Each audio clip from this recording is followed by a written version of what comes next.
2, 3, let's switch this up.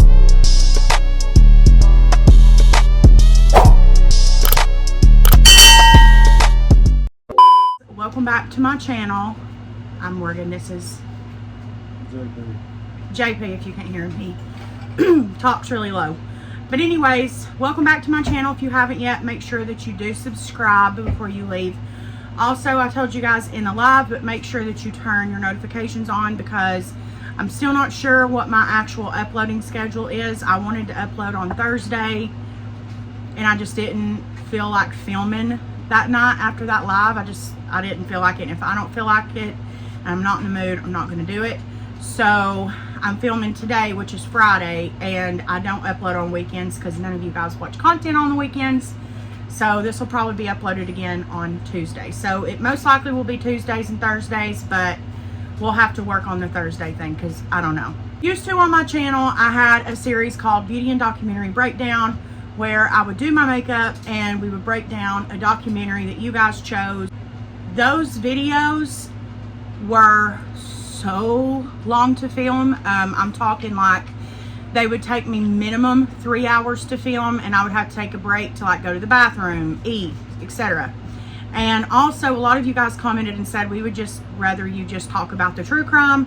So if you want to see someone do makeup and talk about true crime, you have Bailey Sarian. What we're going to do is break down a documentary that you guys choose. You can vote for these on my Instagram. I did a poll on Wednesday and asked you guys which documentary you guys wanted me to break down, and there were two that had the most votes, so I picked, and we'll do the other one. I'll do the other one next time. But this is on Peacock and it's called The Mark of a Serial Killer. Now each episode talks about a different serial killer, and I picked the first episode because I had never heard of this serial killer, and I don't know if you have either. This one occurred in the early 90s, very early 90s, like talking 1990. I'd never heard of the Florida Reaper. What? Florida Reaper. Have you ever heard of him?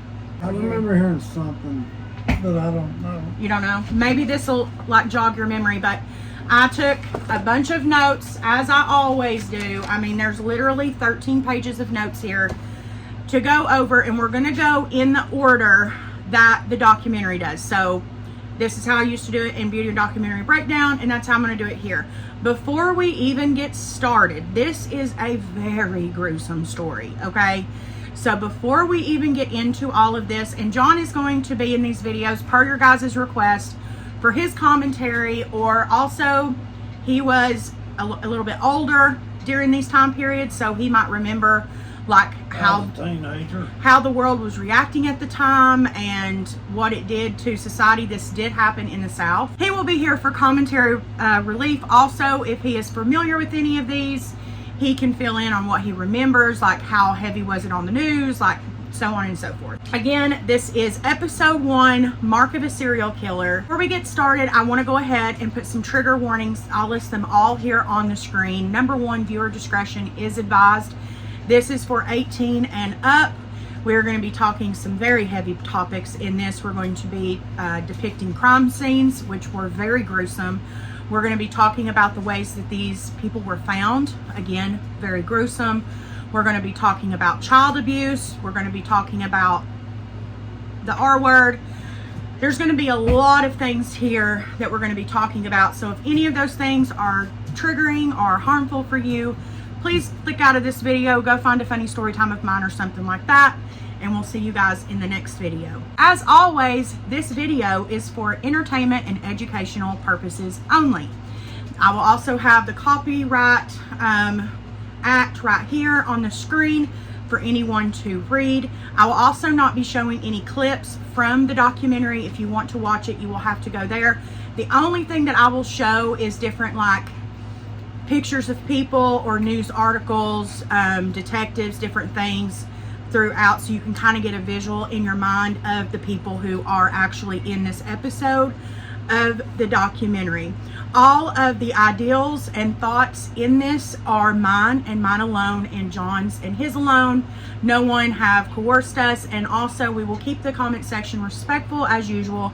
If you're not respectful to the victims, your comment will be deleted. This crime took place we think at the beginning of this documentary in 1990 in Gainesville, Florida. 1990, school is starting. All the kids are excited. They're getting into their dorms and moving in with people, and they're starting school, and it's all exciting. There is 3 different people that are talking. There is someone from the Department of Florida Law, so law enforcement. There is a news anchor, which we'll get into all of these people here shortly. And there's a narrator. Parents felt safe sending their kids to this university because no big horrible crimes had been committed in Gainesville. At that time, there were no serious murders. No dumbass idiots out there with sick, twisted thoughts. Right. And at this time, and even into the mid to late 90s, I can say that we didn't lock our doors. Like at this time, people did not. My grandmother did. Nanny did, but we didn't lock our doors when I was younger. Now, as things started happening, things changed. But at this time in 1990, most of the people in Gainesville didn't lock their doors. The kids didn't even lock their dorms. Like, that's how safe people felt. Sonia Lawson and Christina Powell, they are the first 2 unfortunate victims that we're going to talk about, and they mention them at this portion of the documentary and say that the 2 girls had just graduated high school. They had a lot of similar interests, as you guys will learn shortly, and they met while touring the campus the summer before, and both of them had decided, they had both been accepted into the University of Florida and decided that they were going to move in together. So they had literally, school had just started and they just moved in with one another. Here's the thing, like anybody who's been to college, like if you meet someone and you guys have similar interests, it's a lot safer to move in with them than someone you don't know. You guys might have learned that from my roommate stories. Yeah, like it's better to move in with someone that you already have similar interests and you kind of kiki together than to just spin the wheel and whoever they pick for you is in there with you. And then you have a story like mine where she shit in the floor and decided to scoot it underneath the couch. Better the devil you know than the one you don't. Anya was there to study to be an engineer, and Christina was there to study to be an architect. Christina's parents had been trying to get a hold of her for 2 days. They had talked to her on Tuesday and didn't hear from her on Wednesday, and they didn't hear from her on Thursday. Which on a Sunday is very unusual for her. Very unusual, because you got to think these girls just went to college. So they're babies, they just left home, of course, and mom was very worried. Mom was like, she would not go a day without talking to me, much less go 2 days without talking to me. And so they got really concerned, and so they flew to Gainesville. And when they got to Gainesville, they didn't answer the door. Nobody answered the door, and so they decided to call the police. When the police get there, they bang on the door as well. Nobody answers. Police are given permission by Christina's parents, and I'm sorry, I've been saying Christina, it's Kristen. I'm so sorry. They were given permission to knock down the door. Now, the door that they knocked down led into Sonia's bedroom. So it's Kristen's parents who are here, and the door that they just broke into is in Sonia's bedroom. Immediately as they walk in, they see Sonia's body. This is when they introduce the special agent. This is Don Maines, and he's from the Florida Department of Law Enforcement. And he says, quote, "This is where they discover a pretty gruesome scene," end quote. And that is saying it lightly. Okay, so again, trigger warning now. Sonia is found on the bed, stabbed. She was 18 years old. And so this is where they kind of describe Sonia and who she was before she passed. Now, these are very young kids, so they hadn't gotten to the age to where they could accomplish a lot of things or get married. Right. They're still wet behind her. So all they really say about Sonia is that she was 18. She had just gotten to college. She was on her high school's honor roll, and she was a softball champion.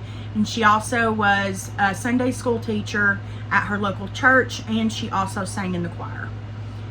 And then they bounce back to how Sonia was found. And at this point, when they find her body, they go ahead and secure it and make it a crime scene because she is visibly, obviously passed away. They also believe that Sonia has been dead for 2 days. So that would explain why her mom, Kristen's mom, hadn't heard from her for 2 days, because she talked to her on Tuesday, and that was unfortunately the night that they were both killed. Imagine talking to your kid who's away from home and not even thinking Right. that you're not going to be able to talk to them the next day. Right. Just like a normal. You're going to find out that they were murdered and Right. tortured and whatever. Her mom was probably thinking it was a normal. Okay, babe, like, love you, bye. Quit being such a little brat. yeah, Whatever. like have a good day, you know, whatever. You know, probably just like normal things. Investigators immediately said that this isn't the normal crime scene. Looking at Sonia, they could tell that she had been posed. So basically what that means is that he killed her and then he posed her body. We'll get into that because a lot of this was a sexual fantasy for him, which is the case for a lot of serial killers. Yeah. So the way that Sonia was positioned is she was at the end of the bed. Her legs were draped over the end of the bed. Her feet were touching the floor. Her arms were like up at her head. She had a glistening on her skin, which they would later find out was soap. So he had actually scrubbed her down and cleaned her before he positioned her. They also believe that he fixed her hair. I gotta pause her for a minute. If there's anyone that watches this that has these thoughts, that's considering, pondering, fathoming, doing something like this, why not just go pay a professional to pose, to do whatever?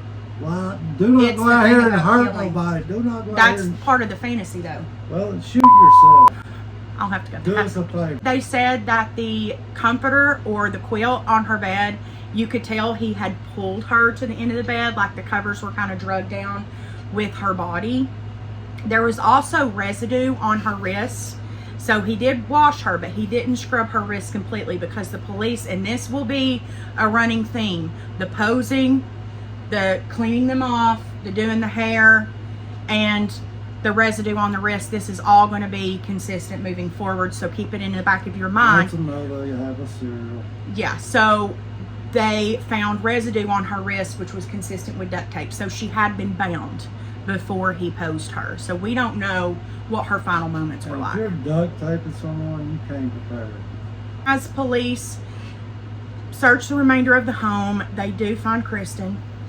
She is discovered and she is sprawled out on the living room floor. Again, pose, like she's in a pose, but it's kind of like starfish, like sprawled out. A little bit about Kristen or Christina. I wrote Kristen and Christina, so I'm not sure, but I will have her correct name right here on the screen, and I'm so sorry. She was 17 years old. She was also a softball star, but she was also really good at volleyball in high school, and she was also the editor of her high school's yearbook as well. Investigators discovered that they both had been raped, and they were both deliberately posed in the positions that they were in, and this is where they say that the posing is for shock value. So you immediately walk into the home and you see the way they're posed. That is to get shock value. Like, this is something that this person has premeditated. This monster has really thought about this, and they want you to be shocked when you walk in and discover it. At first, they don't really see anything on Christina. At first, it just looks like maybe she might have some blunt force trauma or something, but they roll her over, and this is where they would find stab wounds in her back. Next to her was a white tank top. Now, this will be another reoccurring theme, okay?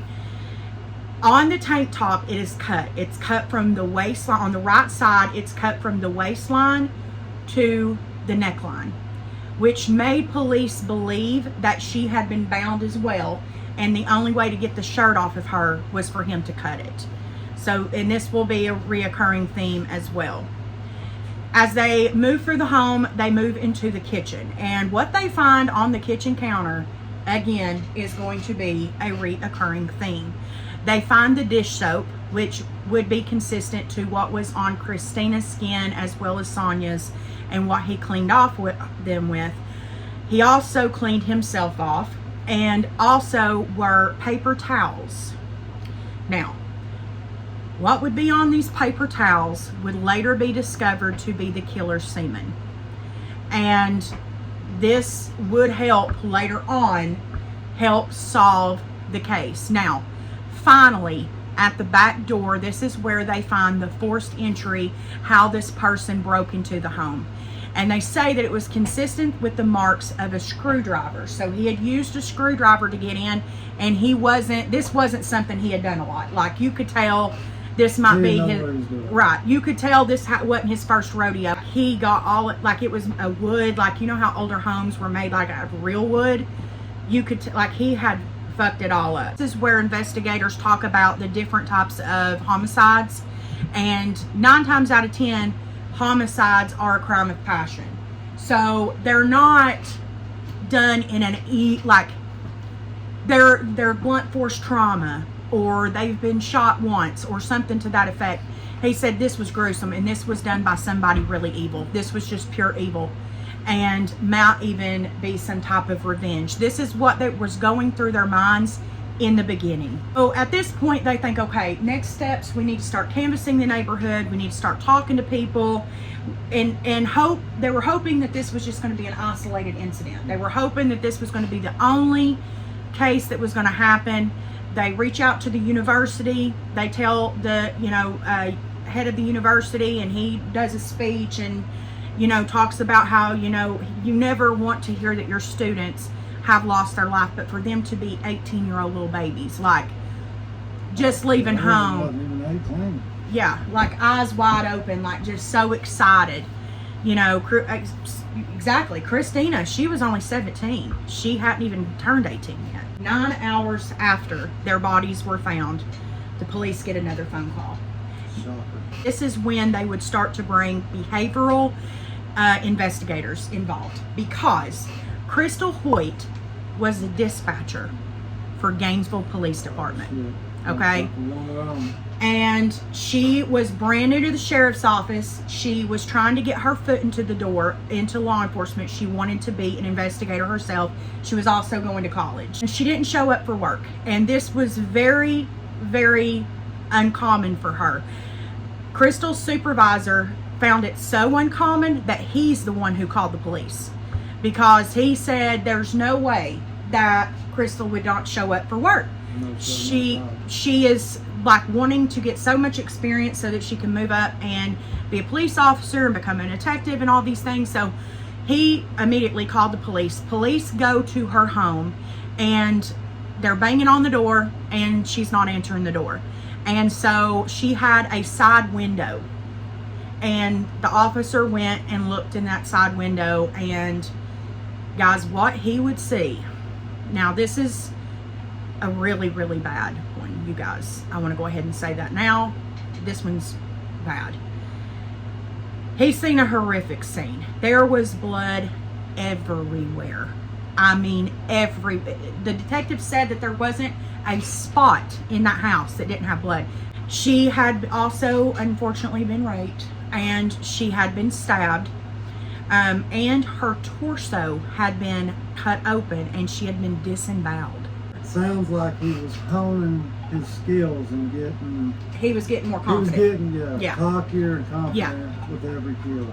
She was also posed as well. She also had soap residue on her, and she had a waterbed, and she was positioned on the edge of the waterbed with her feet hanging into the floor, off the floor, feet on the ground, placed her hands on her thighs, and you're about to find out why here in a minute. She had been decapitated, and he had set her head on her bookshelf and had angled it to where her head was facing where her body was laying.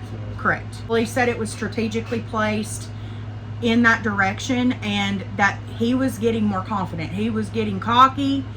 He was getting proud of what he was doing, and the behavioral analyst said that he probably looked at this sexually, but also in his sick mind thought of this in some way, some form of art. Like, it's just crazy for me to think of someone thinking that way. Like, I can't imagine what this young girl was thinking.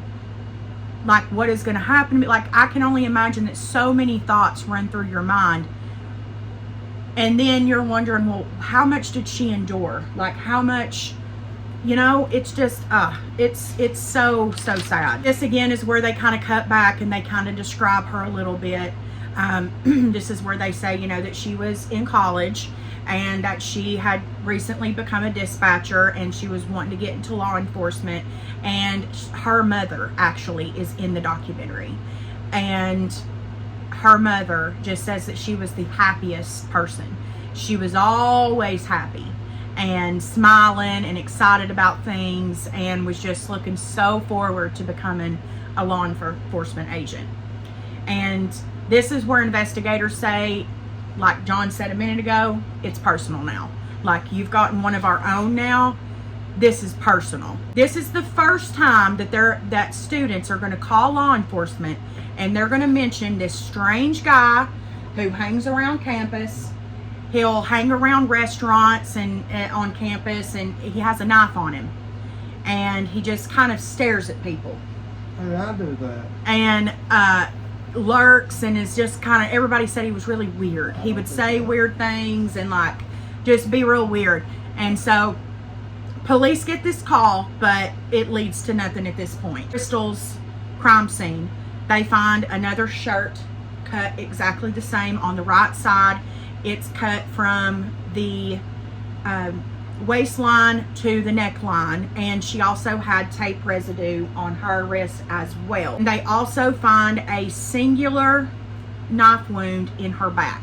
Again though, at her house, the killer entered in forced entry with a screwdriver through her sliding back door and left some markings as well that were identical. This is when investigators said at this point they were confident that it was the same perpetrator, and at this point they're dealing with a serial killer. They're dealing with someone who most likely has done this before and most likely is going to do it again. So this is when the behavioral team is completely put together, and they start putting together a profile of who they think this killer is. They think that he is getting really bold. They start thinking about a motive. Is this revenge? They did get blood.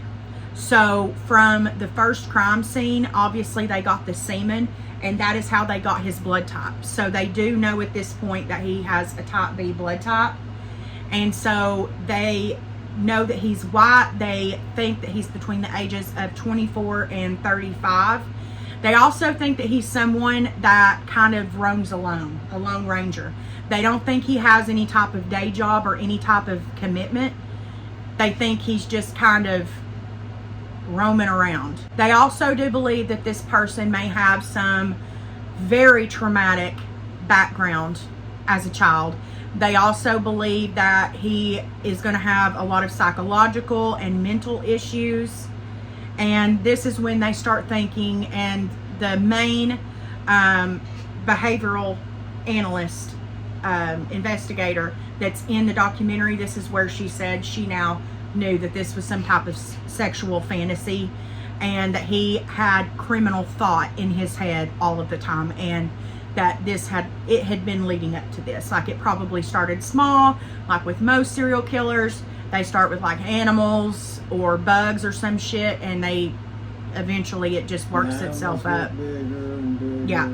They start canvassing around the neighborhoods of the two homes. They start talking to people, and it equals nothing. Paige Beck, she is the news anchor that done all the news coverage for this back in 1990, and she agreed with the shock value thing. She said that over all of the homicides that she had covered in her years as a news anchor, she had never heard of someone posing and sticking around for like a long period of time after, because you know these girls were screaming, you know they were yelling for help. This person was so cocky, they stayed behind. They wiped them down, cleaned them, did their hair. Like, holy shit. They could have also wanted to kind of get caught, but who knows? They're weird. Yeah. And this is when not only the police station, not only the university, but the news station as well, we're all getting calls from parents, from people who live in the community, like scared to death because he was staying in the Gainesville area and surrounding. Like, it wasn't like he was going to a different state or anything. Like, he was sticking around. So and imagine that. yeah. So here where we live in Tazewell, if it got on the news and the radio and everything else that there was a serial killer and he was staying in this county, I'd be going to my mom's, dead ass. she wouldn't be going outside. I letting wouldn't the be. dogs out. She wouldn't be opening the door. She would not be at home. Because I work at home. So I work from home. So I would not be. I would go to my mom's, dead This ass. little boy ain't letting her stay here. Dead ass. Like, we would go to mom's. Like, No, we wouldn't. I would not stay here while you go to work and I'm here by wouldn't. myself to I'd die. stay here with you. I wouldn't let you stay here by yourself. So this is when, of course, parents start dragging their kids out of school. They're like, nope. Hell no. They Get call, your ass in their big games. they call the dean. They're like, listen, you're going to keep my kids' credits. They're not going to lose no credits. They're send their schoolwork with them. They are not staying there on campus. And then you had some students who had talked their parents into grouping together. Like, they thought, if we're staying in big groups or if I'm staying with my boyfriend, I'm safe. And unfortunately, that wouldn't be the case. The National Guard comes in, you've got the FBI coming in, like all kinds of people are getting involved because this is 1990, you guys. And you have to think, most serial killings happened in the 70s. So it's been a while since there's been something big like this happening. And people were freaking the fuck out. Like, people were freaking the fuck out. They then create a task force. Because at this point, again, they believe they have a serial killer. So they create a task force of behavioral analysts, top law enforcement officers, National Guard officers, like all kinds of different people. And that force is who would continue the investigation and actually lead to the serial killer. Like, this group of people actually did the damn thing. Next, they talk about each scene. They talk about how each crime scene had bodily fluid left behind. And they talk about how bodily fluid leads to blood types. It leads to information about you. Yeah. Some kind of disease that exactly. tells them. Exactly. And they also talk about how DNA was brand new at the time. Like, this wasn't something that you could get back in a day. Like, it would take weeks. When I got in trouble in the mid-2000s, like 2004, 5, 3, I mean, DNA was still so fresh. So I can only imagine how it they was could have in fucked it up 1990. the 90s. Yeah. I mean, it's the slightest fuck up, that's over. They had sent the semen in when Christina and Sonia's crime had been committed. And they get it back. And this is where they find out he's got a blood type B. So that narrows it down, because if someone gets arrested and they have some other type of blood type, they know that that's not their person. Now, this is when something big happens in Gainesville. A bank robbery happens, okay? And police automatically think that there's a connection, okay? The guy ran out the back door. They had already put the dye in the bag of money. And as he's running out the back door, it explodes. The dye bomb, red dye bomb explodes and leaves a trail. And this motherfucker don't notice, guys. And so police follow that red dye trail to a campsite. It's just a tent in the woods by itself. They find the money. The perpetrator's not there. He's not there. Of course not. But the bag of money's there with the red dye all over it. There's a tent. There's a guitar. There's a mask, a ski mask.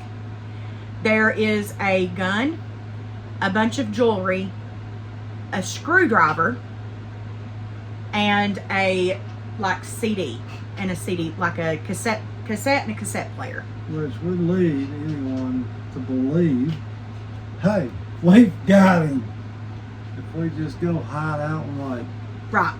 This is when the fall semester starts. They send the screwdriver off to see if it is consistent with the screwdriver of the scratches on the doors. Don Maines is at this point really excited. He is the investigator, the lead investigator. He's really excited because he thinks we've got him. This is our guy. Like, there's the screwdriver, there's the mask, like, this is our guy. Forensics then come back and say that the scratches on the door were from a Stanley screwdriver. Damn. And the screwdriver that they found at the campsite was some other brand. It's crazy. Or so they thought. At that point, they say no connection. No connection. No leads. Now it's August 28th, 1990. There's a group of students who contact the maintenance man of their apartment complex when they cannot reach two of their friends, a boyfriend, girlfriend. Maintenance man lets them in and they find the female on the floor. Two students are Tracy Pauls, she was found on the floor, and Manuel, or he goes by Manny, Taboda. They had both been slain, and Manny was going to school for architecture. He was also a football player, and he was found with a bunch of defensive wounds. He had been stabbed, but he had a lot of defensive wounds, so he really tried to fight back. Oh, of course. And he was a big guy too. Like, he was a football player. Like, so this guy knows how to subdue someone. Correct. Yeah. Which I think it says a lot that Manny was trying to defend. And then Tracy, of course, was posed again. She had 5 stab wounds to her back, and there was a blood trail, so you could tell that they were in bed together and that everything had started in the bedroom, and then you could see her blood trail to the hallway where he posed her. They were both 23 years old at the time. And Tracy was about to go, she had just graduated and was about to go to law school. Same at the other scene, there was forced entry through the back door. And also looked like the killer had cleaned himself up, and also she was found with soap on her body, her hair had been fixed, so on and so forth. At this point, they know it's the same killer. Behavioral investigator says that Manny was she came to the crime scene and she said you could tell that he was at the wrong place at the wrong time. The killer had no intentions of Manny being there. It was a surprise that Manny was there, and like I said, a lot of boyfriend and girlfriends were staying together.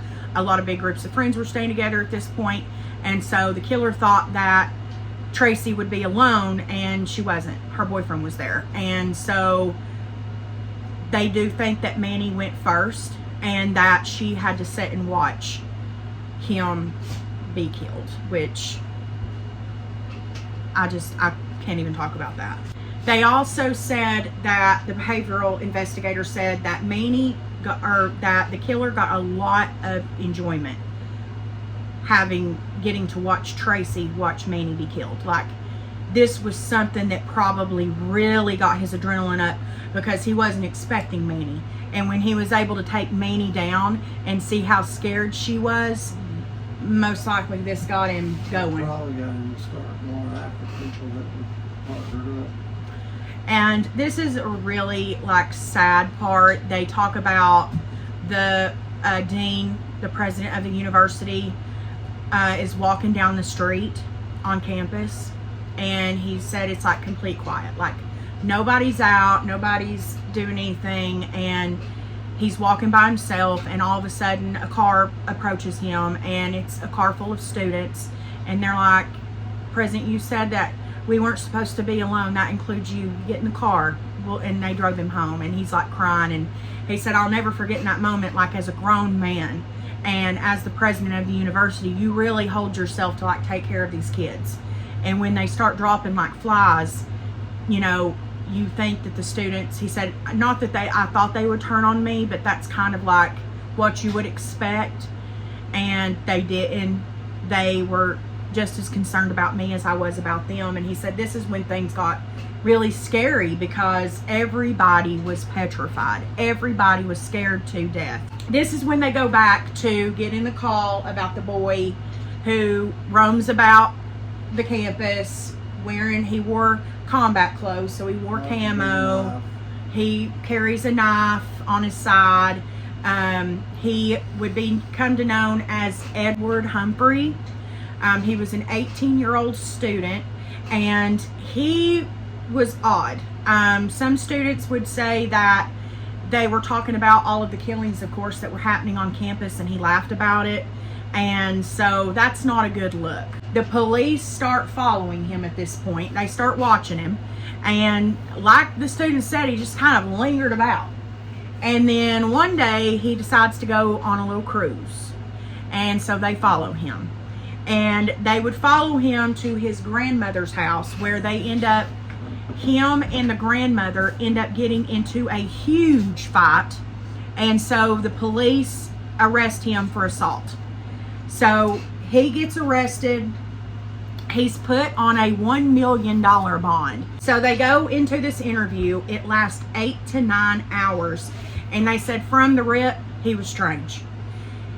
His behaviors were strange. The way he talked was strange. Like the things he said were strange. They also search his apartment. They find nothing. His brother goes into an interview and says, look, my brother is just weird. He's strange. He also is supposed to be taking medicine, and he's not been taking his medicine. You got the wrong guy. Like, my brother would not do this. So at this point, the police are like, whatever, blah, blah, blah. We're going to test your blood. Let us test your blood. If you did not do this, let us test your blood. Because what they were hoping for is that he would just confess. Because they're knowing that he's not mentally stable, and they're thinking, oh, well, he'll just confess. Yeah, why not? They test his blood, and it's no match. They got the wrong guy. Yep. And then the profiler explains, like, she did not think it was him from the beginning because of the way that the killer, like, posed them and, like, took the time to clean and was very meticulous. It would take someone with that mental capacity. You know what I'm saying? Like, you could just tell this kid was, like, real jittery, and, like, he was dirty, and, like, it just didn't make sense. Like, the way the crime scenes were and the way he was, she said from the beginning she knew it wasn't him. And he actually is in the show. He interviews at that point, and he said at the time, and he's of course much older now, and he said at the time he was a young kid not taking his medicine, and he was supposed to. He also had scars that I thought when they showed his mugshot was blood, but it's actually a scar, and he still has it to this day. But he said he was just a young kid, stupid, not taking his medicine, not taking care of himself. But he did end up graduating college on honor roll. He did say that after all that happened, that he just kept his head down and didn't talk to anybody because everybody would kind of whisper around him when he would walk around. So yeah, he felt some type of way. Yeah, so he just completely kept to himself, but he graduated with honor roll, and he is extremely successful and married with kids today. This is when investigators get smart. They then decide to start looking in other areas and states for crimes that were committed by criminals, and it has the same storyline. And this is where they find a hit. They find a case in Louisiana that happened in 1989 that was exactly the same. On November 4th, 1989, just like a month and a few days before I was born, 3 people were killed. Julie Grissom, her brother, and her father were all slain in their home, and the case had went cold. They found no leads, tons of similarities. The cut up shirt, the residue on the wrist, she had been bit, they had all been posed. Like, it was all so similar. On her breast, she had a bite mark. And this is where they're like, okay, there's a bite mark. Was there any saliva? And so this is when they decide to reach out to Louisiana. It was Shreveport.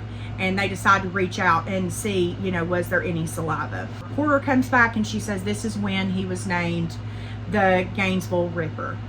So that's when he got Gainesville Ripper name. On the phone with Shreveport, Louisiana, and they're like, hey, do you have any saliva from that bite mark from that November murder in 1989 from Julie Grissom?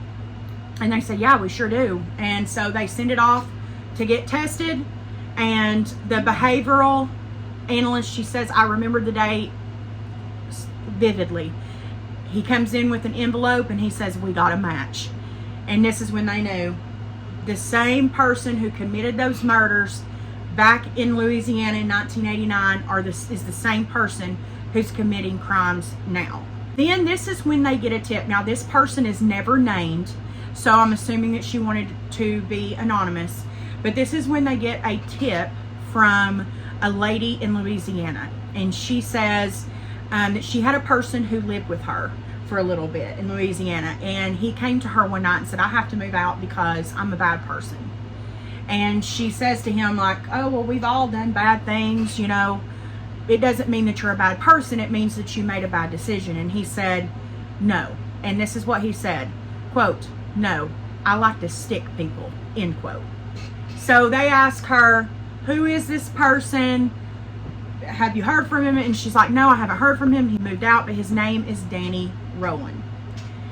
And this is when they start looking into Danny Rowland. And Danny Rowland was a felon, currently was in jail for robbery.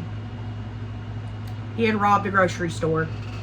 And they end up interviewing him.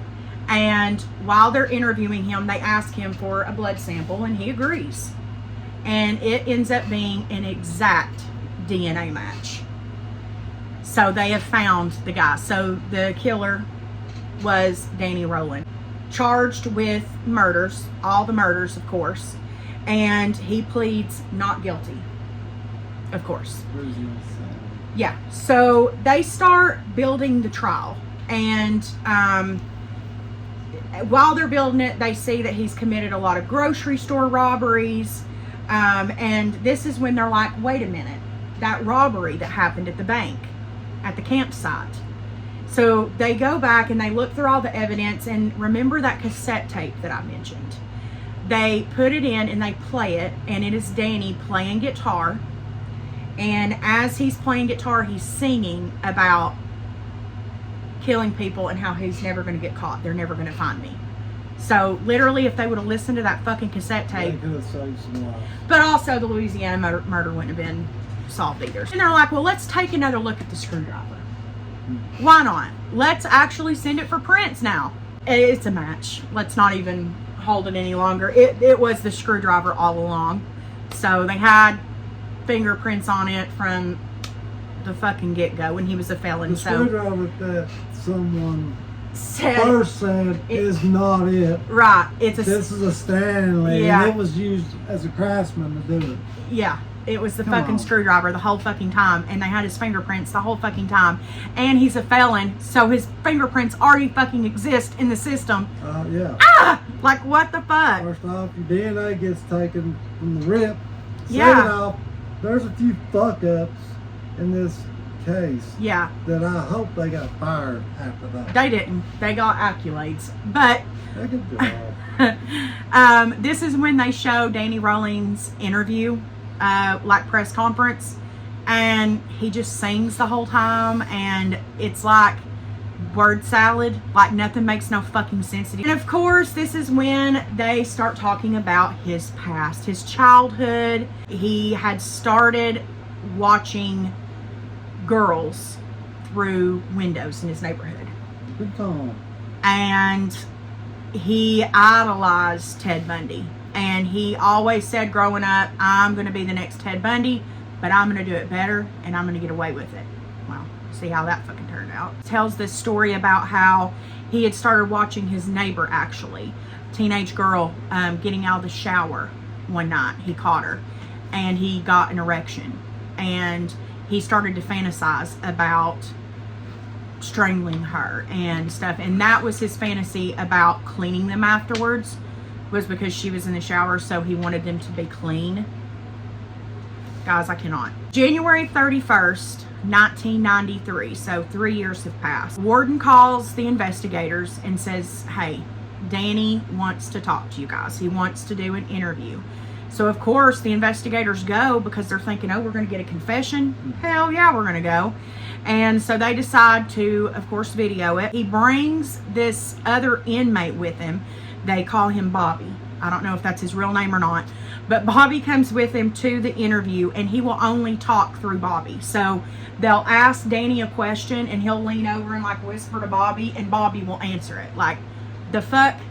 Like, because if Bobby's answering it out loud, it's not a confession. Yeah, it's not. Right. But they ain't getting him right saying it. Right. But they were a little bit smarter than old Danny. We'll just say that. Officer says, so you did all this, Danny? And Danny said, yeah, I did it. And that's all they needed. I mean, that's literally all they needed. Yeah. Talks through somebody the whole time. The whole time. Like, and at the end, that simply stunk. Yeah, I did it. He said, yeah, I did. Bobby's an idiot, because Bobby they could have took Bobby to jail for saying all the details. And so Bobby just sits back and lets him confess the whole fucking thing.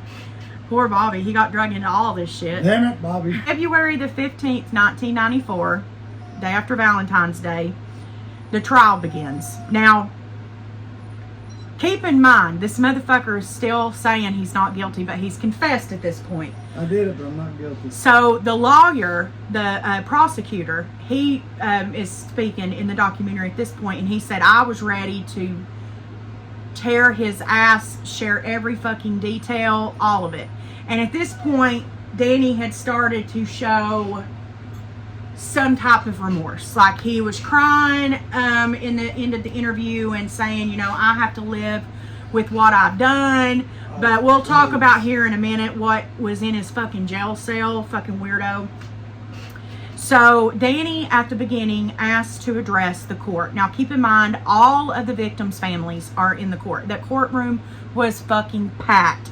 They show video footage of it in the documentary. And he asked to address the court, and the lawyer said, I didn't know what he was about to say, but there was nothing I could do about it. Like, that is his right to address the court. And he comes up and he says, I committed a crime and I'm changing my plea to guilty, which I think is really great of him. But I also think it's the narcissist of him, you know, that doesn't want all of his dirty little secrets to be brought out public. Mm-hmm. He didn't want anyone to truly know what really happened, because in a lot of ways, that's the only way that families kind of find out what actually happened to their loved ones. And so a lot of people, netizens, looked at this two different ways. They looked at it as well, at least he did plead guilty and he did, you know, confess to what he did. But B, it's like a double-edged sword, because this is you pussing out and not facing the consequences and actually hearing what the fuck you did. And also, a lot of netizens said that this was just his way of possibly not getting the death penalty. But, bro, you committed these crimes in Florida, you're fucked. So, April the 20th, 1994, he is sentenced to death, and the jury voted on that 12-0. So, all 12 jurors voted death penalty. This is when Crystal's mom comes back into the documentary, and she said she didn't feel sorry for him one bit, and that she had later found out that he admitted the day of his execution, admitted to the Louisiana murders. So he had finally admitted to committing those murders. And he had also been hanging the news clippings of all of his crimes in his cell on death row. And I feel like, isn't there something the prison can do about that? Like, can they not prevent them hanging their victims' news clippings up? In county, you wasn't allowed to hang nothing on your walls. They come in there and get in your eyes. Now, he would spend 12 years on death row. Of course. 12 and a half years on death row. October 25th, 2006, he was executed via lethal injection. He did appeal, I believe, 4 times to try to get life in prison without the possibility of parole. The state of Florida was not fucking having it. Again, you're talking about the early 90s when these types of crimes did not fucking happen. You just didn't hear of them. It just wasn't a thing. And so they weren't having it. They committed to the lethal injection, and at the end of the documentary, they show him, obviously, a white hearse leaving the prison and a bunch of people outside cheering. all of the victims' family members went to the execution as well, as would I. Yeah, I want to see the life, please. Yeah, and that is the story of the Florida Ripper. Again, I'd never heard of him. Did any of this strike you in your memory as we talked about it? No? No, I mean, the name at the beginning kind of... Well, I remember hearing something about it, but no. I don't. I had never heard of I was in middle this. school, too. Yeah, see, I was literally a baby. Like, I graduated in 95, so... So you graduated basically the year that he was sentenced to death. So, anyways, that is the story, you guys. And final thoughts on this is, it's crazy that I'd never heard of this, because you guys know I did beauty and documentary breakdown for like 3 full years and never heard of him. In all of the true crime docs I've watched, I've never heard. And there's so many true crime docs that talk about multiple killers in them. Never heard of him. But what are your guys' thoughts? Have you watched it? If you haven't, I highly recommend.